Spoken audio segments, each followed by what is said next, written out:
പ്രയാർ ഗോപാലകൃഷ്ണൻ പ്രസിഡന്റായി അജയ് തറയിൽ അംഗമായ ദേവസ്വം ബോർഡ് ഭരണസമിതിയാണ് ഈ കൊടിമരം മാറ്റാനൊക്കെ ഉള്ള നടപടികളിലേക്ക് പോയത്. കൊടിമരം മാറ്റുന്നത് അവരുടെ കാലത്താണ്. ഒന്നോർത്ത് നോക്കൂ, 15 പറകളാണ് ഉണ്ടായിരുന്നത്. 15 പറകൾ ആ കൊടിമരത്തിൽ. ഒരു പറയിൽ 8 കിലോ സ്വർണ്ണമുണ്ടായി എന്നാണ് മനസ്സിലാക്കാൻ കഴിയുന്നത്.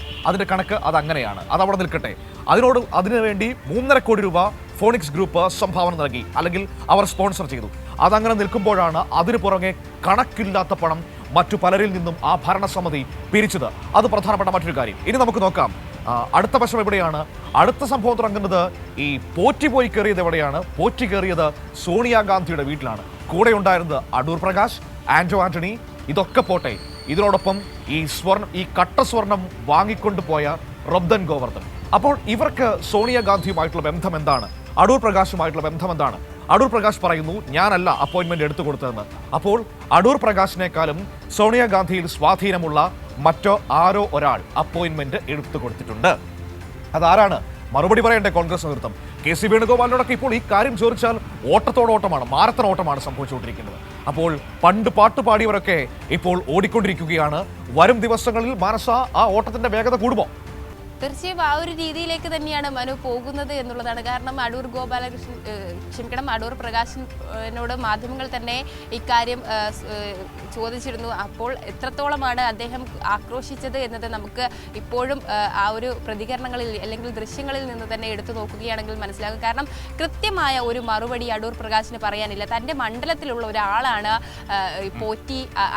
പോറ്റി സമൂഹ കാര്യങ്ങളിൽ അല്ലെങ്കിൽ സോഷ്യൽ ഇടപെടലൊക്കെയും തന്നെ നടത്തുന്നുണ്ട്. അതുകൊണ്ട് അങ്ങനെ പരിചയപ്പെട്ടതാണ് എന്ന് പറഞ്ഞാണ് അടൂർ പ്രകാശ് എന്ന മാധ്യമങ്ങളോട് സംസാരിക്കുന്നത്. എന്നാൽ സോണിയാഗാന്ധിയെ കാണാൻ ഇത്തരത്തിലുള്ള ഒരു പെർമിഷൻ എങ്ങനെ ലഭ്യമായി, അല്ലെങ്കിൽ അതിനുള്ള അപ്പോയിന്റ്മെന്റ് ആര് നേടിക്കൊടുത്തു, ആ കാര്യങ്ങൾ ചോദിക്കുമ്പോൾ അദ്ദേഹത്തിന് വ്യക്തമായ മറുപടിയില്ല. എന്ത് സോഷ്യൽ ഇടപെടലാണ് പോറ്റി നടത്തിയത് എന്ന് ചോദിക്കുമ്പോൾ അതിലും കൃത്യമായ ഉത്തരമില്ല. അതിൽ നിന്ന് തന്നെ നമുക്ക് മനസ്സിലായതാണ് എത്രത്തോളമാണ് ഇതിൽ കോൺഗ്രസ് നേതൃത്വം ഇടപെട്ടിരിക്കുന്നത്. സോണിയാഗാന്ധിക്ക് അത്തരത്തിലുള്ളൊരു അപ്പോയിന്റ്മെന്റ്, അതായത് സോണിയാഗാന്ധിയെ കാണാൻ പോറ്റിക്ക് അത്തരത്തിലുള്ള ഒരു അപ്പോയിന്റ്മെന്റ് നേടിക്കൊടുത്തത് കോൺഗ്രസിനകത്ത് തന്നെയുള്ള ഉന്നതരാണ് എന്ന കാര്യത്തിൽ ഒരു സംശയവുമില്ല എന്നുള്ളതാണ്. എന്നാൽ അതിനെക്കുറിച്ച് കൂടുതൽ പറയുമ്പോൾ അല്ലെങ്കിൽ കൂടുതൽ ചോദിക്കുമ്പോൾ പ്രതിരോധത്തിലാകുന്നതും കോൺഗ്രസ് നേതാക്കൾ തന്നെയാണ്. ഒരു വ്യക്തമായ ഉത്തരം ഇപ്പോഴും പല നേതാക്കൾക്കും കണ്ടെത്താൻ കഴിഞ്ഞിട്ടില്ല. ആരാണ്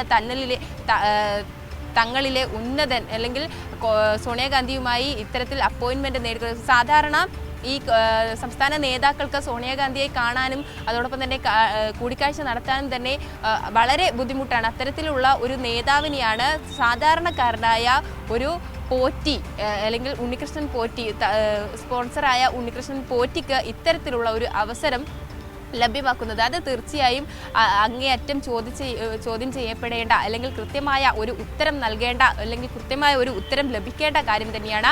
അതിൽ ഒരു കൃത്യമായ ഉത്തരം കോൺഗ്രസ് നേതാക്കളോ നേതൃത്വമോ നൽകിയിട്ടില്ല എന്നുള്ളതാണ്. അതിനവർക്ക് കഴിയുന്നില്ല എന്നുള്ളതാണ് ഇവിടെ എടുത്തു കാണേണ്ടത്. കാരണം അവർ തന്നെയാണ് ഇതിൽ പങ്കാളികളായിട്ടുള്ളത് എന്ന വ്യക്തത ഇപ്പോൾ തന്നെ വന്നു കഴിഞ്ഞു. ആ ഒരു കാര്യം സത്യമായി ഇരിക്കുമ്പോൾ സാഹചര്യത്തിൻ്റെ കാരണം ഈ ഒരു കാര്യത്തിൽ കോൺഗ്രസ് നേതാക്കൾക്ക് കൃത്യമായ ഒരു ഉത്തരം നൽകാൻ കഴിയുന്നില്ല എന്നത് തന്നെയാണ് ഇവിടെ എടുത്തു കാണേണ്ടത്. അത് തന്നെയാണ് വസ്തുത എന്നുള്ളത് തന്നെയാണ്. അതുകൊണ്ട് തന്നെ ഈ കാര്യത്തിൽ കൂടുതൽ വ്യക്തത വരുമ്പോൾ, ഒരുപക്ഷെ ഈ പണം പിരിച്ചതിൽ ഉൾപ്പെടെ കൂടുതൽ കാര്യങ്ങൾ പുറത്തു വരുമ്പോൾ ആ അന്വേഷണ പരിധിയിൽ ഇതൊക്കെയും തന്നെ പെടുന്നുണ്ട്. അതുകൊണ്ട് തന്നെ കൂടുതൽ കാര്യങ്ങൾ വരും മണിക്കൂറുകളിൽ അല്ലെങ്കിൽ വരും ദിവസങ്ങളിൽ ഈ അഴിമതിയുമായി ബന്ധപ്പെട്ട കാര്യങ്ങളൊക്കെയും തന്നെ പുറത്തു വരും എന്ന് തന്നെയാണ് പ്രതീക്ഷിക്കുന്നത്. അതുകൊണ്ട് കൃത്യമായ ഒരു ഉത്തരം നൽകേണ്ട ഉത്തരവാദിത്വം കോൺഗ്രസ് നേതൃത്വത്തിനകത്തുണ്ട്. അതിനായുള്ള ഒരു നെട്ടോട്ടത്തിൽ തന്നെയായിരിക്കും ഒരുപക്ഷെ മുതിർന്ന നേതാക്കൾ എന്ന് തന്നെയാണ് നമുക്ക് മനസ്സിലാകുന്നത്. ഇപ്പോൾ പ്രതികരണമൊന്നും തന്നെ ഇല്ല. വരും ദിവസങ്ങളിൽ